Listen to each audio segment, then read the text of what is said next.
My Lord.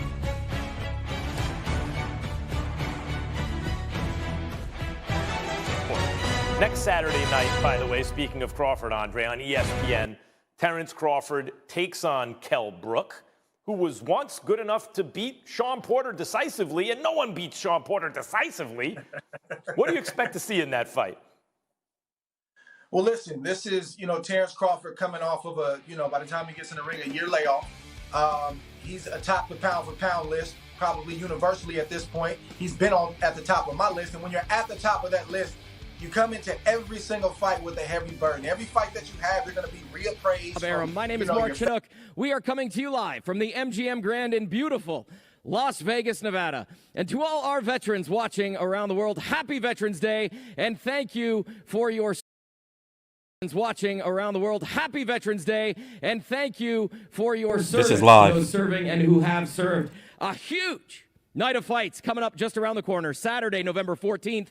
The undercards begin at 4 p.m. Pacific, 7 o'clock Eastern on ESPN+. And then the co-main and the main event will begin approximately around 7 p.m. Pacific on the network ESPN and ESPN Deportes.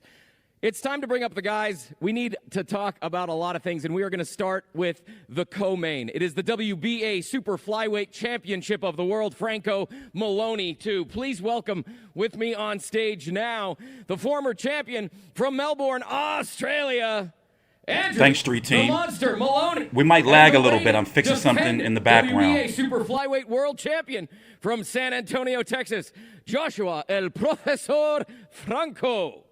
Gentlemen, thank you so much for being here today. I know you've been in the bubble before. It is time to do it all again. Let's start with the champ. What's it feel like to be back holding that? It's a great feeling to be back in the bubble. I was here last time, and, to be here with my world title, it's even better. Did you feel overlooked in the first fight? Maybe I was, maybe I wasn't. I wasn't really focused on that. I knew what I was going to do, and that was it. Have things changed? Obviously they have, but personally, upstairs, mentally, have they changed for you now that you get to walk into the ring as world champion? Of course, I got that confidence on me now, more confidence on me. I'm getting better as a fighter. I've grown since the fight, and I'm just gonna continue getting better. I'm going to turn over here, Andrew. Last time you were here, that belt was yours. Now you enter as the challenger. How has your mindset changed coming into this rematch? 1 to 10. How y'all feel about this card? That loss has lit a fire inside of me. I'm at like a 7. I've never been so determined to do anything in my life. And I'm so grateful to Top Rank for giving me the opportunity to have this rematch, to redeem myself and to get my world title back. And I've thought about this fight non-stop for the last 5 months. And finally, it's almost here.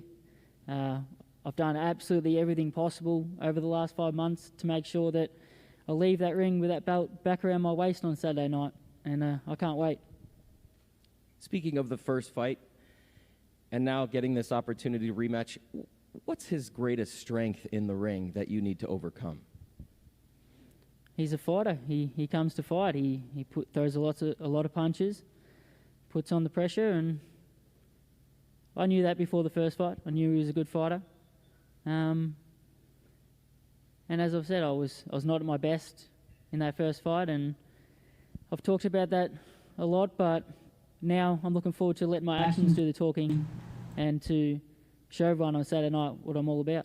Did I tell you about the guys that ended up in a gay bar by mistake? Recently away from your family. Crazy ass story. Young child this year, in pursuit of boxing dreams.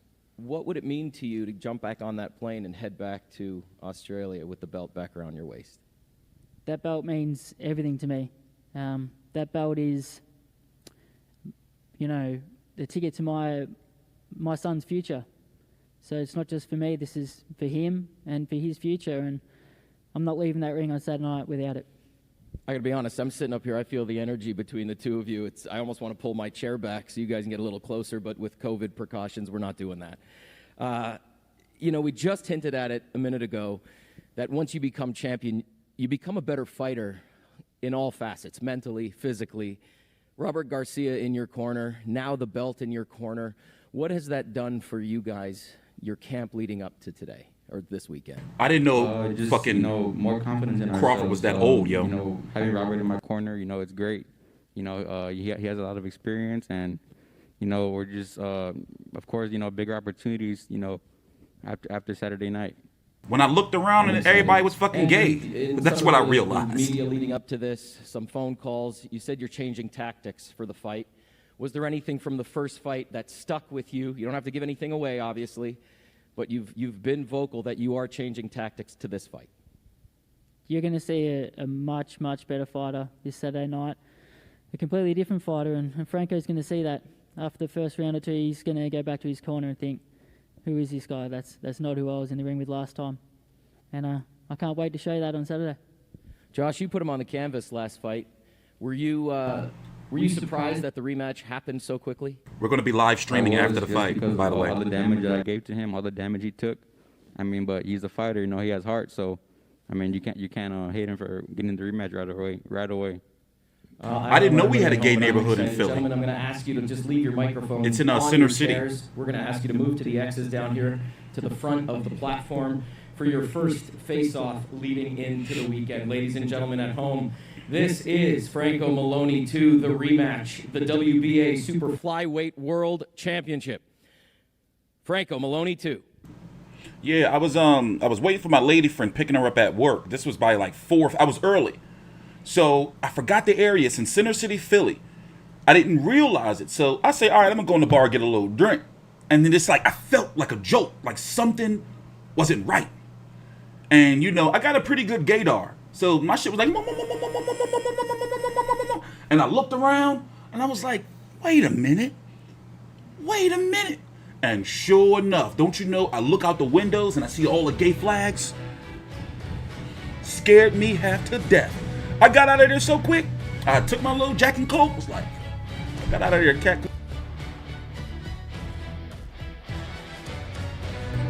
I was going to say some fucking insensitive shit. I was going to say maybe they should put like signs out to let people know it's a gay bar. Because regular people just not gay can just walk up in there. Like me. But anyway, yeah. Oh wait, they're back.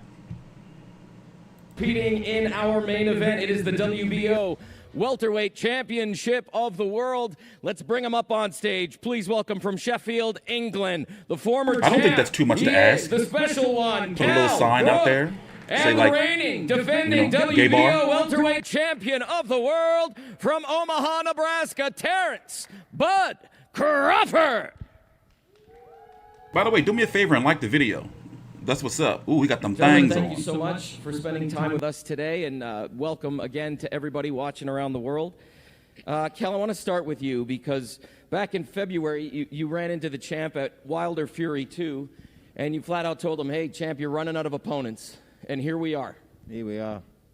I've been after this fight for a long time. I think every fighter what puts the pair of gloves on wants to fight the best in the world. And we can't argue that Terence is pound for pound the best fighter in the world. So, I've been wanting this fight for a long time. I'm more than ready for this fight. I'm in the best condition in my life. It's my time to become world champion again, 2-time. It's always on. It just was on the fritz. The time we had in Vegas, the top-ranked family was all here. And I remember he stopped you. He said, hey, and here we are. Fact check. I went up to him. He didn't come up to me. And I asked him, was he going to make weight? And that's when he asked me and told me that I was running out of opponents. All right. You heard that. He said, hey, you're going to be able to make weight. And there's been a lot of concern about you making welterweight. Any challenges, camp, for right now? No challenges. I don't know if you've seen any pictures of me, but you can see I'm in fantastic shape. This is the best I've ever been in my career. As I'm getting older, I'm like a fine wine. I'm getting better as I'm getting older, to be honest with you. I'm not blowing up in weight. I'm controlling my weight. I've been able to have top nutritional food to fuel me through my training sessions. So I'm ready. I am ready for this fight. There's no excuses. I'm absolutely mentally and physically in the prime of my life, ready to go out there and get involved in a war. Do you feel overlooked by the fans, by the media? Does that affect you? Yeah, there's no pressure on me in this fight, but I've put that pressure on myself, to go out there, and just to be great. You know, these people writing me off saying Terence is, you know, it's an easy fight for him. You know, I think Terence knows himself that I'm not an easy fight. He knows this, and I put the pressure on myself because before I hang my gloves up, you know, I've always wanted to bring the best out of me, and since I knew this fight got made, I've took myself away from my daughter, from my missus and my family, took myself out to training camp and pushed myself, you know, from the day one till right now. So there's no excuse. I'm ready to go out there and perform the best I can perform. Champ, you've been in the bubble now a few times to watch your teammates. You think that gives Brotherhood, you you're a piece of dog shit. a little advantage here in the bubble? Just to let you know that, you son of a bitch. At the end of the day, you got to fight the fight. Fans can't fight for you. Yes, kind of a bummer that the fans is not going to be able to attend the fight, but at the same time, this is nothing new to me. Like I said, I done fought in arenas where it was 50 people, you know, so I know what to expect. I've been there before, and come Saturday, it's nothing's going to be different. I want to talk to you and ask about Monday's media call, because Kell said he believes he can make you quit on the stool. That was on the media call. What was your reaction to that? He did say that crazy shit. He's going to have to, you know what I mean, live up to his words. You know, I'm not the one that ever quit in a fight. You know, I can't say the same for him, though. He referred to you as the pound-for-pound champ. ESPN's got you #1 as the pound-for-pound champ. Do you feel that puts a little bit more pressure on you when you enter the ring? Do you carry that with you? It's a mythical title, but do you carry that with you knowing that I'm the #1 on the planet right By now? the way, I unblocked everybody last week. Not really, you know, because I always felt like I was #1. You know, I always stated that I felt like I was #1 pound for pound in the world. So I don't see why people would think that it will add any pressure to me. This is, you know, what I do. And I'm comfortable with going in the ring this weekend like any other fight. I love it. Kell, I want to read a couple fights here. Wilder over Fury, Honeyghan over Curry, Lewis over Holyfield. What would a Kell Brook victory over Crawford rank on that list? Tio over Loma. US soil. I think for me it'd be, I'd have to arguably say #1. For what I've been through, and, you know, for me to come through, not just take a world champion, but to be the world champion, what everyone considers pound for pound #1. You know, but I love a challenge, you know. I'm not going to shy away from this fight. You know, I know how good Terence is. I know it's going to be an hard fight. That's why I prepared the way I have. You know, I'm a big welterweight. I can punch with both hands. You know, I can switch. I've seen everything. You know, I've done this all my life. This is what I do. So as warriors, we're gonna go out there and just gonna put on a great show for the fans what are watching it. You mentioned, and you've been talking about your shape a lot now, sitting here on stage, about how great your camp has been, how you physically stay in shape in between fights. Do me a salad, It's guys. 30 minutes Like into the last video. fight. Thank you. Talk a It little means a bit lot. specifically about camp, and you mentioned being away from family, what that's done to get you to this point. You know, because, you know, where I'm from in Sheffield, you know, it's a ride away from the gym, you know, and there's plenty of distractions for where I live, you know, plenty of distractions. I always start tightening that diet up and the training, getting closer to the fight, and sometimes it's too late. For someone like Terence, I took myself away as soon as I knew this fight were on, and give myself the perfect opportunity to knuckle down and realize why I'm away from my family, you know, to be great. And this Saturday is one of them nights. Champ, you've been in the bubble. It can get pretty quiet in there, but I've got it written down here that your mother and your grandmother and a small, you know, Omaha contingency is going to be in the bubble. What's that going to mean to you, to be able to hear their voices clearly like that in the bubble cheering you on? Well, it means a lot, being that, you know, I never really had too many fights without my family actually being there to support me. And it just added a little more motivation to me going out there and taking care of business come Saturday. Kell, before we wrap up, you got the champ sitting right here. Anything you want to say? There's nothing I can say. The talking's done. There's nothing I can say. All the work is done in the gym. It's just time to perform now. I'm ready. Champ? I wish him the best. Awesome. Gentlemen, I'm going to ask you to put your microphones on the stools behind you. Make your way to the X right there for the first face-off. It is the WBO Welterweight Championship of the World. Kell Brook, Terence Crawford. Saturday, November 14th, ESPN. The main event will begin approximately 7 o'clock Pacific. ESPN Deportes.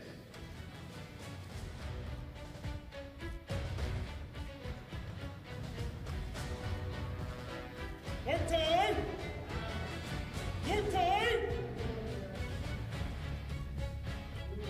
This is boxing. This is Top Rank. We will see you Saturday, November 14th for the WBO Welterweight Championship of the World. Happy Veterans Day, everybody.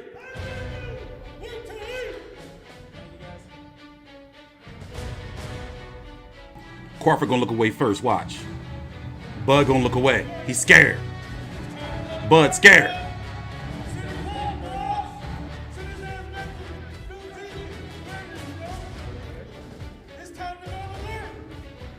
I love it. Kell looked like he wanted to do some nasty things to Terence. Things that Terence wouldn't like. Chocolate brownie style. No, Chinook. No, Chinook. You get out of here. It's time to go to work!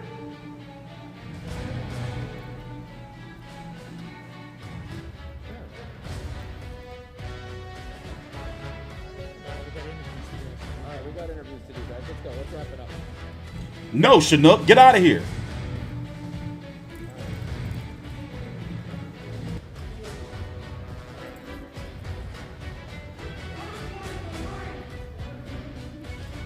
Send him home, bud!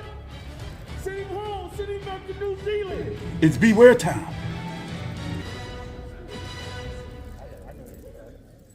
All right, guys, let's go. Thank you, guys. Come on, let's go. No, Chinook. There you go. There you go, Chinook. All right, all right, all right. Oh, Kell Brook lost. Kell Brook lost. Send him home, bud! Send him back to the projects where he's from!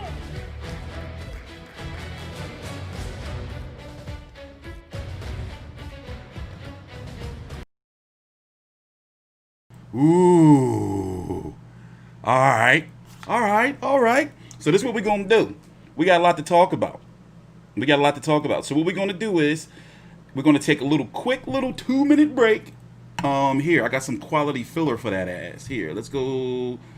We're going to go. Oh, shoot. Let me one. Yeah, I got some quality filler for that ass. All right. I'll be right back. And then we got some shit to talk about.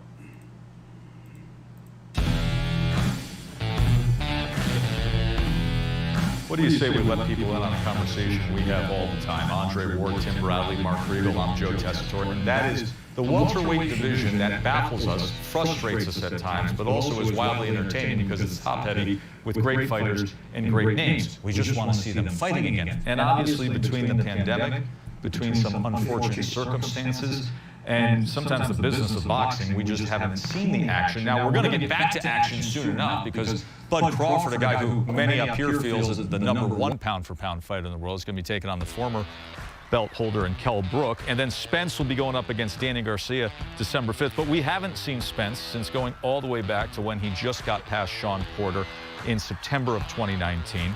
We haven't seen Pacquiao, who's the WBA champion, since his masterful win against Keith Thurman in July of 2019. And Crawford, that was against Egis Kavyaskis last December. Got to get this division going. How do you size things up at 147 pounds? One of the things that the division suffers from is the legacy of a great fighter, and that's Floyd Mayweather. Floyd earned the right to fight who he wanted to fight, but at some point along the way, your legacy, your achievement in the ring became crossed with how many pay-per-view buys you had, how much revenue you raised. I'm not diminishing Mayweather's legacy, but I do think that this is one of the unfortunate aspects that he's left behind. What is your legacy? Is it who you beat, or how much money you made? I think there's a lot of truth to that, but I would say this about Floyd. I think Floyd did both. I think he cemented the legacy and he made the money and got the pay-per-view buys as well. But I think it's true in respect to the next generation. You know, when I look at Floyd Mayweather, his career to me is a tale of 2 decades. You know, the first decade is Pretty Boy Floyd, a guy from Grand Rapids, Michigan, moved out here with his uncle and his father, and he's trying to make a way. He's standing on his soapbox every chance he gets, and he's screaming that I'm going to be the greatest, I'm going to be the cash cow. Nobody was really listening at that time. Then he turned into Money Mayweather, and like you just mentioned, he earned the right to fight who he wanted to fight, and then obviously he went on and, you know, made hundreds of millions of dollars and retired. The young generation, they just focus on Money Mayweather. They don't look at the Pretty Boy Mayweather phase and understand what he had to go through to get to Money May and build himself to a point where he could earn that right. They don't want that stage, they want the ending. And I think that's kind of what we're seeing in this division in some respects and others is I've made it, I'm the top dog. But when I look at your record, you haven't really fought anybody. I disagree slightly. No, I do. No, I just look at it from both sides, man.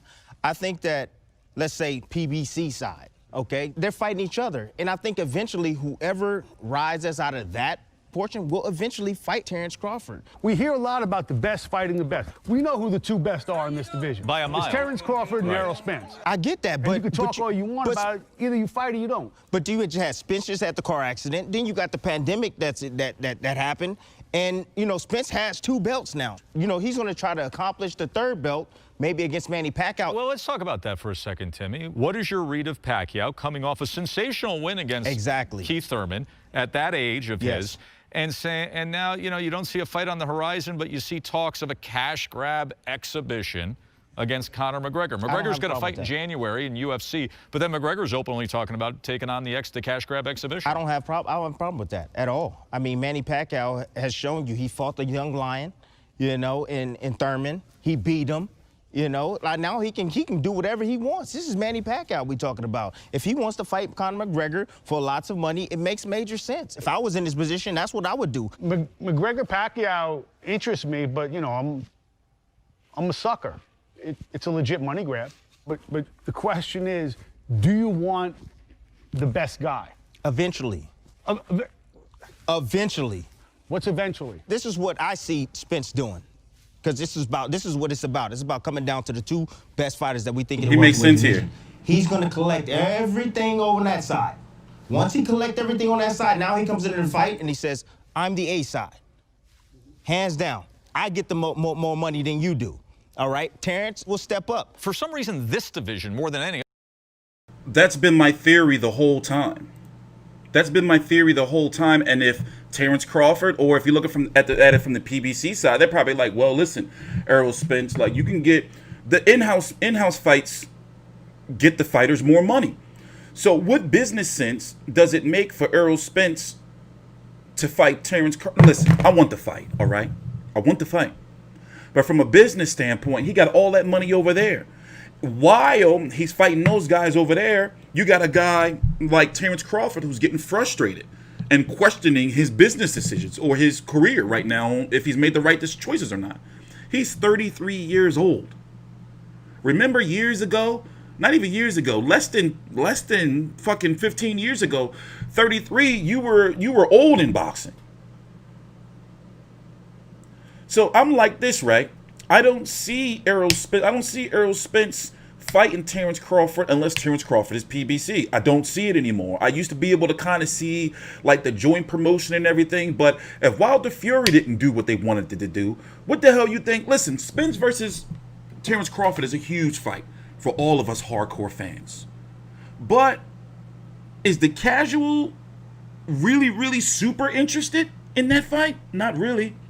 Especially when you look at the bundle of charisma that is Terence Crawford. No disrespect to him. But Terence Crawford don't do a good job selling himself unless he's mad at you. You know?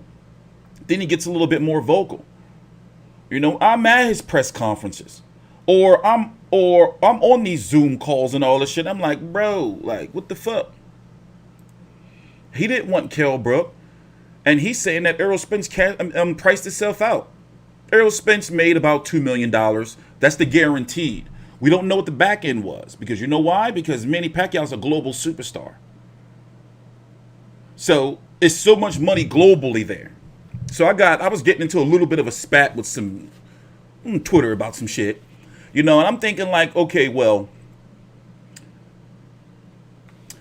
I'm not one of these sources guys. In fact, I look at it as being distasteful. You don't never hear me say, well, I got these sources and such. You know, I hear shit. And what I do is I talk to a lot of people in secret.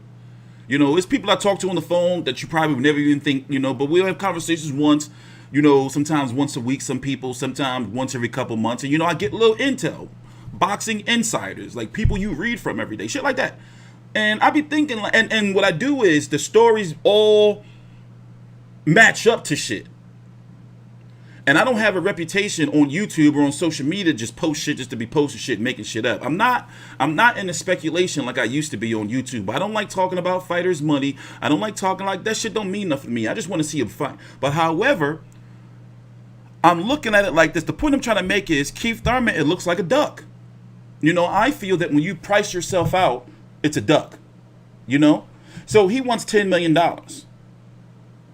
And is that 10, like, I'm thinking like, see, we need more clarification. Oh, by the way, he said that, but check out this man podcast.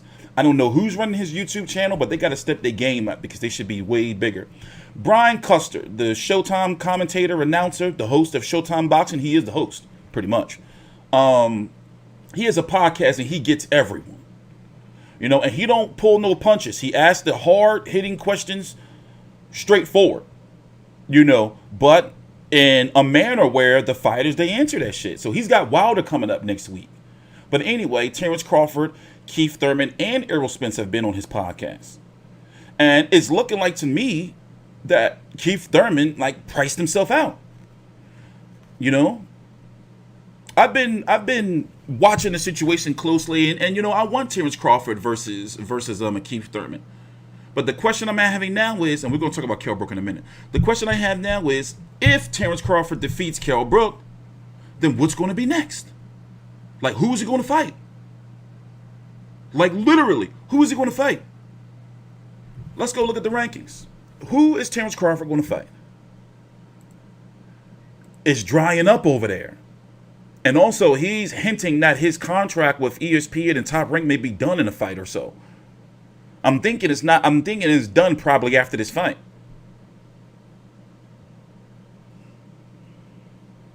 Put it this way. I strongly feel that Terence Crawford could possibly be heading over to PBC. And they're going to roll out the red carpet for his ass. And I personally think that this has been the PBC's plan the whole time. Despite whatever Al Heyman and Bob Arum conversations that Bob Arum openly talked about that they've had. Before COVID, they were having like meetings and shit. Bob Arum was very vocal. Now, of course, you're going to say, well, he'd be lying. No, it's been confirmed because they had to work closely with Wilder Fury 2 during that whole week. So basically, they were hinting at other fights. Even Lomachenko and Tank Davis was in some discussion for pay-per-view. So they were talking about multiple, this is what I've gathered, you know, talking about multiple fights that can be made and, you know, what was the plan. That's why you don't see Bob Arum bashing Al Heyman in media no more. Remember he was on that shit? And then him and Bob Arum, he said, what fight was that where Bob Arum went on that post-fight rant in the ring? I forgot what it was. What fight was that? And he was like, it's Al Heyman. And well, anyway, Al Heyman called him up that Monday. I remember it. Al Heyman called him up that Monday. I think it was that very Monday. And they had like this long talk. This is what was told. You know, and then they've been cool since. You know, so they talked about what potential fights they can make and how they can make Spence versus Crawford. And basically, from my understanding, he told Bob flat out, like, yo, like, he gonna clean up over here first. And then we'll do that. You see what I'm saying? But as it stands right now, looking at it, if Errol Spence defeats Danny Garcia, that to me legitimizes his claim as being above or a step above or a ranking above Terence Crawford in pound for pound. I'm sorry, in my opinion. I rate Danny Garcia very highly off of his resume, not because of the hat, but off of the resume. Now, do I think Danny Garcia can possibly beat Errol Spence? We got to see how Errol Spence looks in that ring. You know? I want to see him move around. By the way, Errol Spence, PBC always has a media workout for all of their big-time fighters, especially for pay-per-view. That Errol Spence media workout could be, it's probably going to be next week, because the next week after that is Thanksgiving. And they don't do shit during Thanksgiving.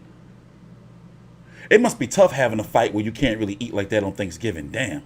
Well, anyway, Errol Spence having a media workout coming up, and now I want to see how he moving around, to be honest with you. Nobody's talking about it, but that's a very important event coming up.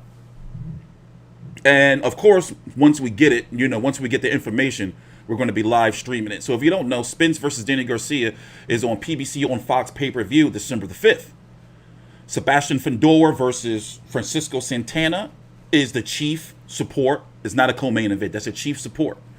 You have Jose Zito Lopez versus, who is he fighting? Damn it, I forgot the undercard. Is Jose Zito Lopez fighting Eduardo Ramirez and Julio Ceja versus... Well, anyway, I think the undercard is pretty shitty, to be honest with you. I'm not a Sebastian Fundora guy. I'm sorry. The Tower Inferno, I'm not. But I understand that during the pandemic, Errol Spence and Danny Garcia are guaranteed, they guarantee good money. You see what I'm saying? So that's why undercards are shit. This undercard for Terence Crawford versus Kell Brook, they both command a lot of money. You see, who told me who's Kell Brook's trainer? If you noticed, Kell Brook has been on some Renaissance man shit. He don't got no trainer. To this day. Why not put my headphones on? Julio Ocho donated $2 to T Street. Till this day. Till this day. Bomb Squad. Oh yes. Till this day. Till this day. Sup T. What's up? Thanks, Julio. Anyway, let me read some of these comments. Also this weekend is the Katie Taylor Terry Harper card. What other boxing is there this weekend? Let me check. In fact, there's a card on ESPN Plus I'm supposed to be watching. Or I should be watching. But yeah, we're going to be here live streaming the weigh-in. We're going to be here for the post-fight show. We don't know yet. Likely there will be. There will be a post-fight Zoom press conference. We were here for the one for Loma versus Tiafimo, and the Charlos had one, and even Tank Davis, Leo Santa Cruz. So basically all major fights, especially pay-per-views or anything that's, we do post-fight shows. You dig? So where we at? Also, I'm thinking about opening back up the phone lines. I think it's time to do that. I pay for that shit every month. It's not open now, but I'm just saying I think I should do that. Kell Brook been training in the Airbnb. Y'all tripping. I never read the comments. Look at that shit. There's degenerates in the chat. I just read that comment. There you go. Here, I'll read some comments, man. Let's see. What do you want? You're here to harass me. Keith Thurman is washed up. I don't think Keith Thurman is washed. I think his hunger is missing, though. He got that beautiful wife, and he got all that bread, and Keith Thurman don't spend no money. So somebody like Keith Thurman, the 10 to maybe 20 million he's made throughout his career, depending, that's going to take him pretty far. Somebody like him, that's generational money. You see what I'm saying?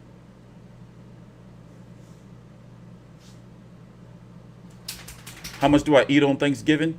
Probably a lot. We just put our Thanksgiving list together today. We're having turkey, a leg of lamb, salmon, fried chicken wingdings. That's the proteins. Collard greens, seafood salad, lima beans, bunch of other shit too. It's gonna be pretty lit. So yeah, I'm cooking a lot of that stuff. By the way, I'm a fine cook, by the way. What do you mean I am, bro, boy? You can say a woman is beautiful. I do lust for Miguel Cotto's wife, though. I ain't gonna lie. I'm a fucking degenerate, man. Guzmelli? I mean, no. Let me shut up. All right? Let's keep it professional. Y'all some low down assholes. For real. And what's wrong with calling a woman beautiful? I'm supposed to say, like, what's wrong with that? PBC freezing out Bud for a long time. Yeah, it seems like it to me. He fights Teixeira. Well, not if Charlo don't get his hands on him first. We should be hearing some news on the Charlos very soon, especially since they can have crowds in Texas. Actually, aren't they going to be scaling that back because the COVID shit? Damn, Texas. They're supposed to be scaling that back. Kell will go 12. Let's go look at Kell Brook's resume, by the way. That's what we're supposed to be doing. Let's go look at Mr. Kell Brook's resume. Did you know his last win at 147 pounds was against Kevin Bizier? I covered that fight. In 2016. 2016. Last fight against Mark DeLuca. Looked pretty good. Covered that fight. Fight before that, Michael Zarafa, who's supposed to be fighting Anthony Mundine. Fucking, I don't know what the fuck is up with that. He weighed in at 150 and did not look good. Didn't a lot of people think that Zarafa got, like, robbed? That was a close fight. I remember that. I covered it. I just don't remember. Sergey Rabchenko, this was his comeback fight after getting his eye socket broken. Twice, both of them. Now, this right here was some pretty ball shit right here. Now, this, despite the 2 losses, we have to give Kell Brook is a fighter that we've always wanted. You know, because for him to do this, right, he stepped up and fought Golovkin on pretty much short notice. Not that short, but pretty much short notice. He was tagging Golovkin up. Got his eye socket broken. He went all the way back down to 147 when people were like, he going to drop his belt. Nobody's going to do that. He's not going to be able to do that. He went all the way back down to 147. Was tagging Arrow up a little bit. Got his other eye socket broken.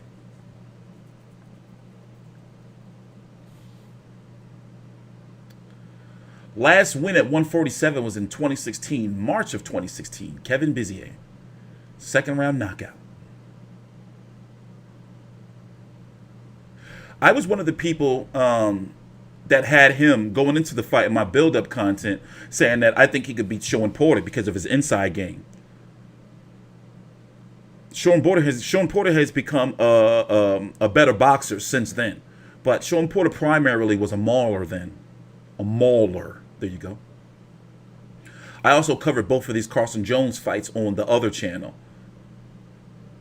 Correct me if I'm wrong, but also didn't a lot of people think he got a gift against Carson Jones? I don't remember. It was so many years ago when I did that video.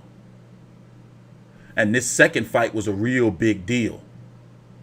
By the way, Carson Jones had called me one night like fucking 3 o'clock in the morning. Fucking weird, man. Weirdo. And he wasn't in the UK either, so that don't...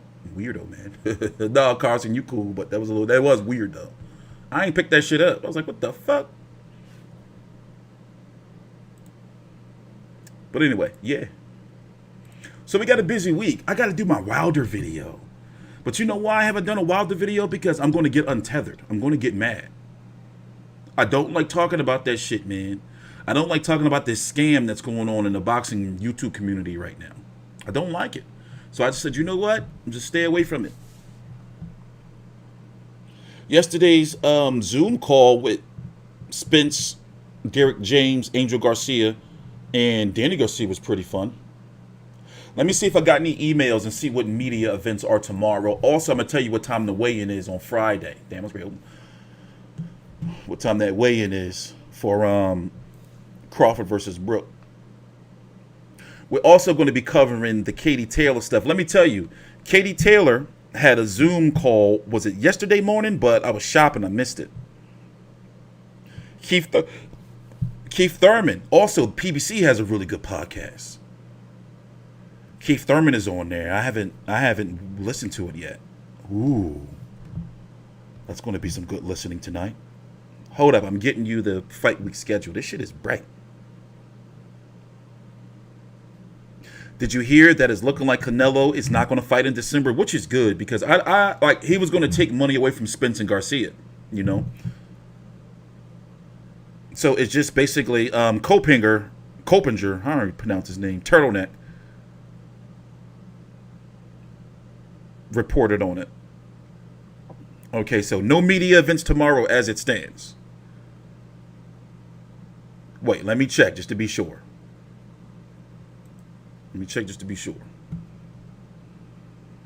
Thursday. Okay, all right. For the women's boxing fans and the UK heads, we're going to be here tomorrow at 9 a.m. Eastern for the Katie Taylor, Gutierrez, and the Terry Harper and Rachel Ball, that press conference. Tomorrow, we're going to be streaming that. I haven't really done anything on that fight yet, on that card. So, yeah, we got to stream that. The weigh-in for Crawford. Where we at? ESPN Plus. Crawford versus Brook. Let's see what time that is. This card is on right now. I'm going to check that joint out. It's boxing on ESPN Plus right now.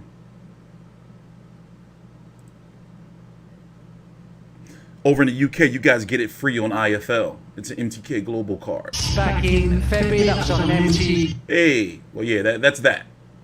So that's a live card right now. What was I doing? Oh, ESPN Top Rank. Where's that weigh-in? The weigh-in is going to be televised. It's going to be on ESPN2 at 5 p.m. They're getting some promotion behind this, huh? Yeah, ESPN2 Friday at 5 p.m., so it's a late joint. And if you haven't checked out Relentless yet, you need to check it out. You can watch it free on the Top Rank YouTube page. Whoever those guys are over there that's been working on their digital content, them dudes got some powerful shit. Like, they produce this. This is Top Ranks. This is not ESPN. This is Top Rank producing this content. Like, this is some quality shit. I know Mark Kriegel must be pretty upset that there's no father to talk about. He don't look like he's pretty happy.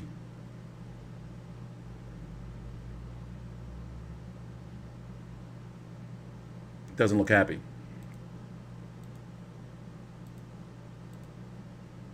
But yeah, who is next though? Oh, by the way, I don't see Manny Pacquiao and Terence Crawford ever happening. I don't see it. You know, I don't like. Manny Pacquiao can make so much more money fighting anybody outside of Terence Crawford. What reason? Put it this way. Even if he fights Errol Spence, I think Manny Pacquiao will make more money than fighting. I don't know. That's kind of hard to say, though. Do you think? I think, my heart is saying this. I think that Manny Pacquiao makes more money fighting Errol Spence than Terence Crawford. And Errol Spence has 2 belts. You see what I'm saying? Manny Pacquiao only has about 2 fights left, and one of them is the Conor McGregor fight, and the man is going to be running for president. Those rumors are heating up. You know?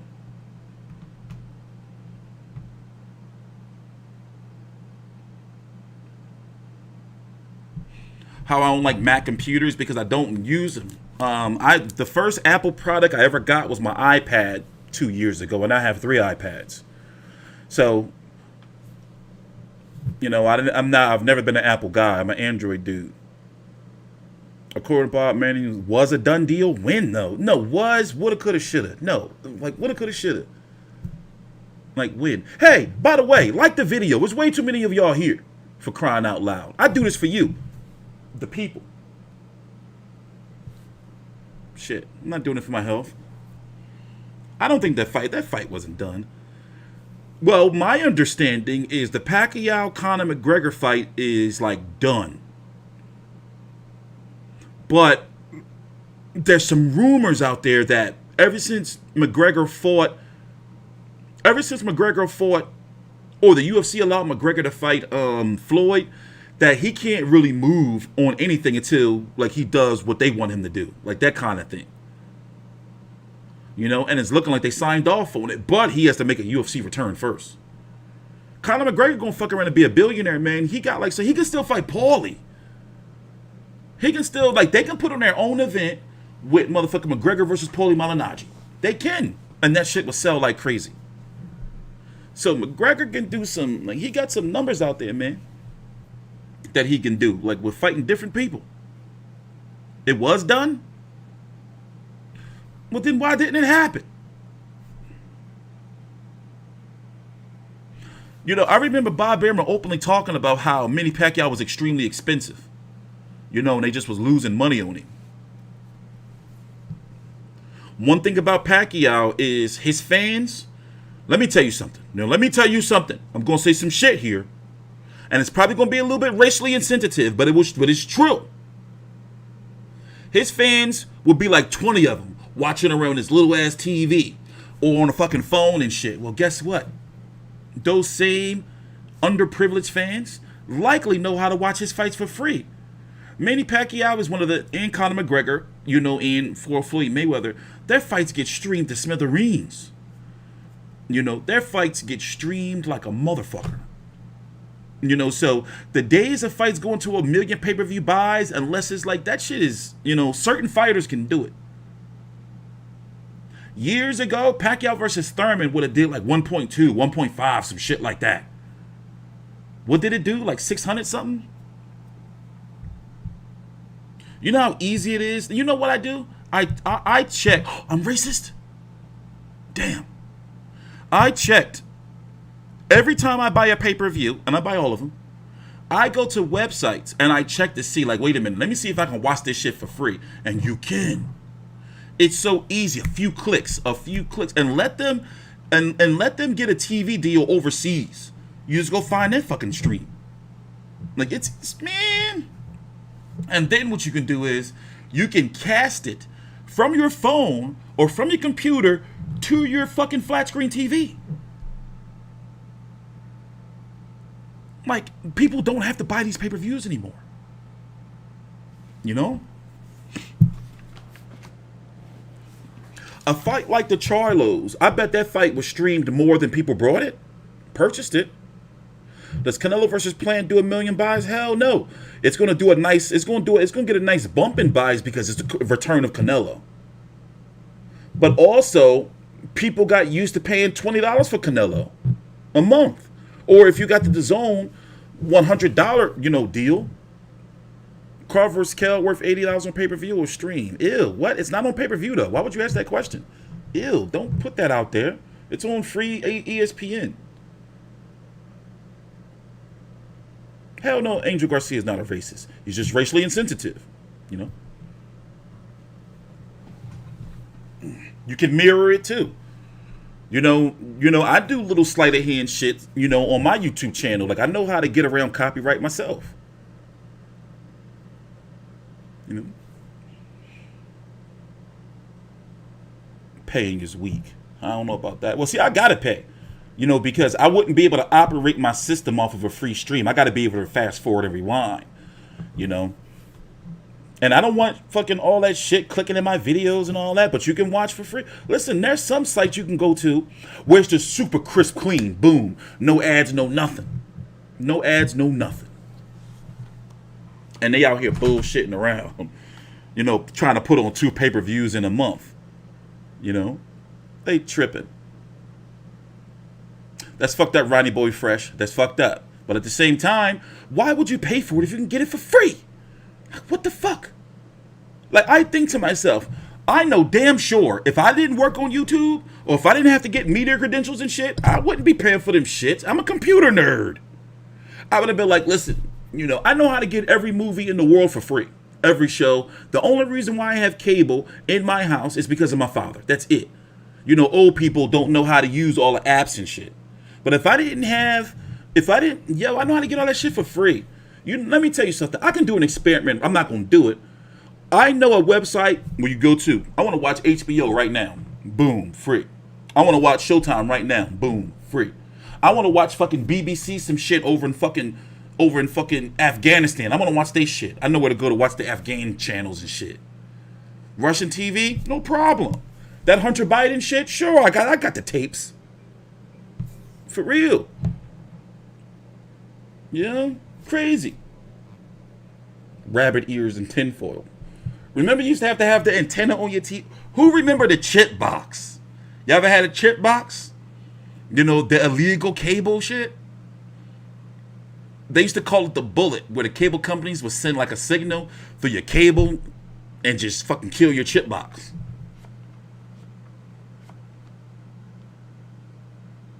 That's the first time I ever watched porn on the chip box. The Spice. No, was it Adam and Eve? I think it was the Spice Channel. That shit used to, in hindsight, that shit was trash. That shit was trash. Yeah, Lombard, Kazaa, all that bullshit.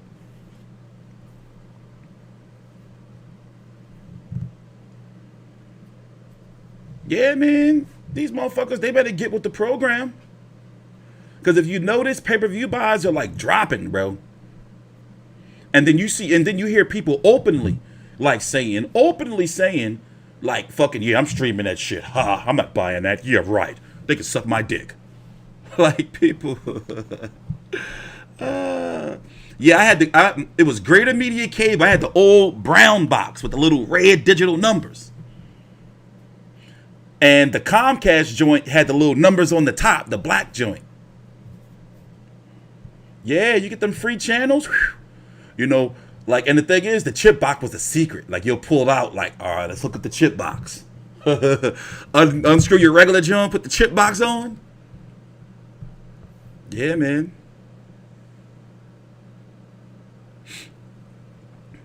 The British Broadcasting Channel, motherfucker. Don't you? But see, JC would know, you porn degenerate. Hell no. Yo, don't play with me. I never bought no X-rated magazines, yo. That's just like if you buy porn these days. Who buys porn? You're real low down if you buy porn. Hold up. We're supposed to be talking about boxing. Hold up. Let's get back to the undercard. You motherfucker. See how y'all dragging me in the shit? See how you drag me in the shit? Let's go look at 147. You guys ain't no good. That's why I'm gonna start going back to church. I need Jesus. Look what y'all dragged me into. All right. So listen. Wasn't there some rumors of fucking Keith Thurman versus Ugas? Where did that come from?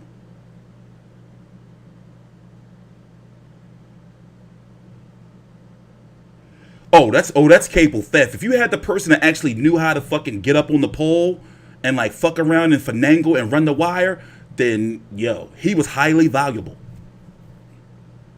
So what we were talking about before we got sidetracked talking about porn and shit, the question is, Virgil Ortiz has signed with MTK Global. That rumor circulating around. However, I get MTK Global press releases, and I don't think I got one.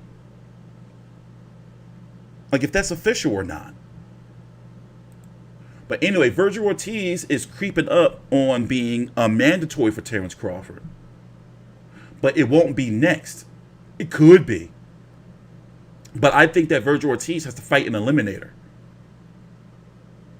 So looking at the rankings, you know, Terence Crawford is in trouble. Like unless he goes up and tests the water at 154, but even up there, who does he fight? Also, other rumors that Jared Hurd, we don't know. He's supposed to be coming back soon. But I've been seeing him. He's been training down in Jay Prince's gym and sparring Efe Ajagba and shit. He's big as a house.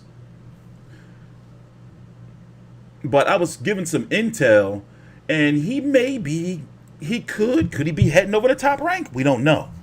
Don't say you heard it from me though, but look into that. Jerry Swift heard the top rank.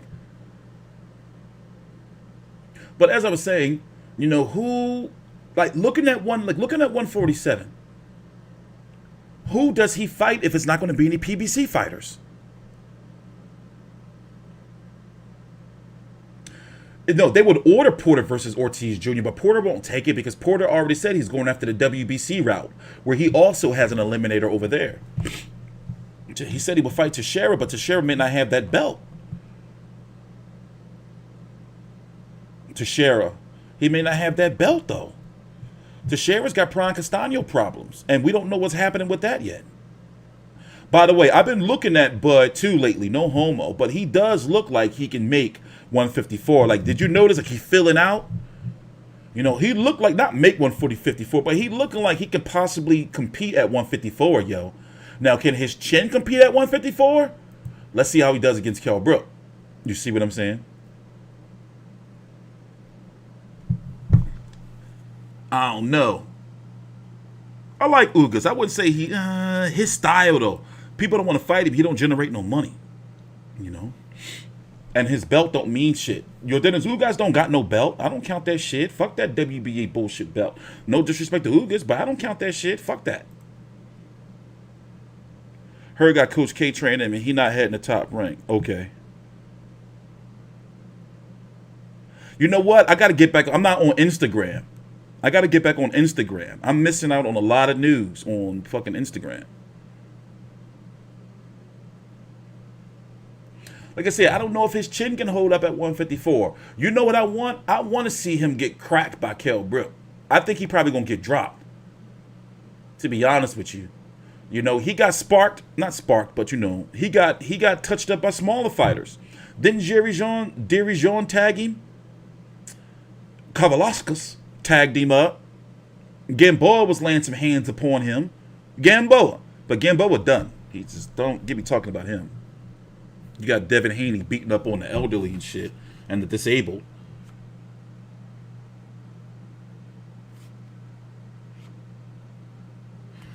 I remember my post-fight video from Ugas and from Porter versus Ugas, and I remember saying that Ugas won, but he didn't beat the champion. He didn't beat him. Yeah, I don't count that bullshit belt. I'm done. I'm done. And I got to do a video on the WBC too. Oh, they're on my shit list. They're on my shit list. Yeo Fimo. But I think Jamal's gonna move to 160 though. I think Jamal is gonna. What email is that? Let's see. That's probably some boxing shit. Oh, some bullshit boxing shit about FS1 fight next week. Who's this guy? Eros Korea training camp quotes Vidal versus Ortiz. What fight is that? It's another fight on FS1 Saturday. What? Where did that come from? Weird. Anyway, all right, guys, I gotta get up out of here, man. I gotta start setting these streams up. So remember, we're gonna be back for the weigh-in tomorrow. It's not gonna be a big stream, but you know, for the hardcores and the women's boxing fans, we're gonna be here at about 9 a.m. What's 2 p.m. in UK time? I think that's 10 a.m. 11, 12, 1, 2. Yeah, we're gonna be here at 10 a.m. Tomorrow Eastern for the Katie Taylor Gutierrez final press conference, and we're going to talk about that card. Friday is the Crawford versus Brook weigh-in, and sometime this week before Saturday I got to do a Wilder video. I don't want to do it. I've been doing all this research and I just read all this stuff and I'm listening to all these videos and these interviews, and it just makes me mad. I think something's wrong with the dude. You know, it's just an ugly situation, and his fans or his supporters, or the ones they say are his supporters, the ones he's doing the media rounds with, they don't care about him because they know this shit is bullshit. But at the same time, they got to make money. Can't knock the hustle, but it's disgusting and it's distasteful. Like that Wilder shit really is fucked up, and it's like they fucking egging this shit on, you know. But that's how it is, man. Them same motherfuckers ain't gonna fucking be riding for Wilder or love him later on in the future. They probably not. So it's just real ugly. I don't like it, and I don't want to talk about it.